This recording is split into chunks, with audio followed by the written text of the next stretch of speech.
The story of the SS Gigantic. Konica wanted to make the very first superliner, the first superliner being over 1,000 foot long. This ship would really knock the socks off of the giants in Europe, such as the Olympic class and the Imperator class. After the launch of the Britannic, the race was on. She was designed, but due to World War I being a piece of crap, her keel wasn't laid down until 1916. In 1917, the US government actually began to fund Gigantic's construction for use as a troop ship, and, well, yeah. On November 1st, 1918, she was launched, a mere 10 days before the World War I actually ended.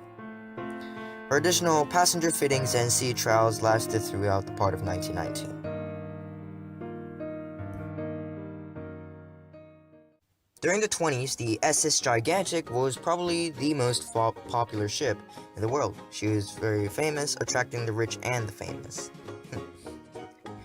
Between 1936 and 1939, Gigantic was by far the largest ship, even larger than Normandy and Queen Mary when they launched and entered service. In 1940, the Gigantic was temporarily laid up by Konica due to fear of German submarines sinking her. In 1941, the SS Gigantic was requisitioned by the US Navy for service in World War II on the Pacific Front. Over this time, she was converted to a troop ship and being renamed the USS Santa Barbara, eventually entering service as a troop ship in 1943. For the remainder of World War II, USS Santa Barbara was nearly sunk many times, helping deliver troops to the Solomon Islands, Guadalcanal, Okinawa, and Iwo Jima. Between 1945 and 1946, the USS Santa Barbara continues to ferry troops back home to the Pacific. Well, from the Pacific, getting laid up between voyages. In 1947, a terrorist attack is made on the, USS Santa Barbara, which causes a massive fire, destroying much of her superstructure, and communications and accommodations. In 1948, the USS Santa Barbara is offered back to the Konica Lines. And she was painfully towed back to the New York harbor. Between 1949 and 1953, the SS Gigantic was painfully renovated by Konica Line, which included replacing her superstructure and funnels and giving her basically a complete modern design before putting her on cruises and once more becoming the flagship of Konica Line's fleet. During the late 20s, she was actually quite outdated and didn't get an oil conversion until now. Yeah, you'd be surprised. During the mid-50s and the 60s, the SS Gigantic is perhaps one of the most popular cruise ships of our time. But in 1971, with air travel becoming more prominent, the Konica Line begins to suffer greatly and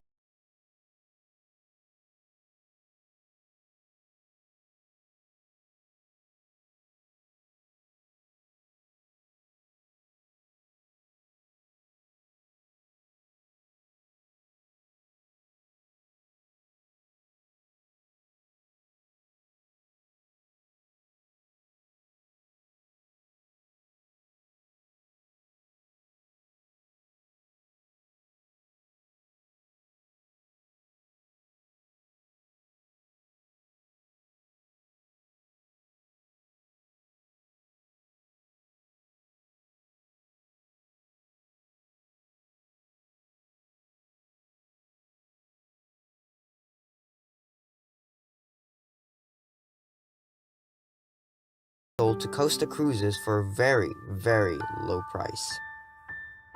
Between 1981 and 1983, Costa Cruises runs inspections on the ship and determines that the ship is somewhat still seaworthy but is in dire need of renovations. Between 1983 and 1985, now under the name Costa Bonita, the ship is once again fit for passenger service, with further renovations done to her upper decks, interior, and hull, making her nearly unrecognizable from her original build. In 1985, Costa Bonita enters service for Costa as a family-friendly yet a high-class cruise ship sailing out of the later years in elegant luxury. In 1993, a surprising move is made. Costa agrees to sell out the Costa Bonita to Disney Cruises, and between 1993 and 1995, Costa Bonita is refitted completely and is renamed the Disney Enchantment. As Disney begins breaking into their own cruise industry, once again, huge renovations are made, seeing the Enchantment equipped with a water park and a completely remodeled sun deck. Between 1996 and 2008, the Disney Enchantment spends this chapter of her career bringing joy and fun memories to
Anyways, I hope you guys enjoyed that video. This story was not actually made by me. This was made by a brand new crew member on our channel. I'd like to introduce you guys to Emerald. Emerald will actually be making stories throughout the years, and in fact, our second story on this channel, which was made by Emerald, will be the story of the Artemis Tyrannic, which was built by Chronostarth, and here's an image of it right there. If you don't know who Chronostarth is, I recommend you go visit him on Planet Minecraft, because he has some astounding builds, like astounding builds. I can't imagine. But yeah, yeah. So due to the coronavirus, video production will be slow, as you could probably tell within the past month. My video production, or the time it takes to upload a video is, is more longer. Like, it takes about 2 weeks now to upload video. I'll try to speed this process up if I can. Stay safe, wash your hands, and yeah.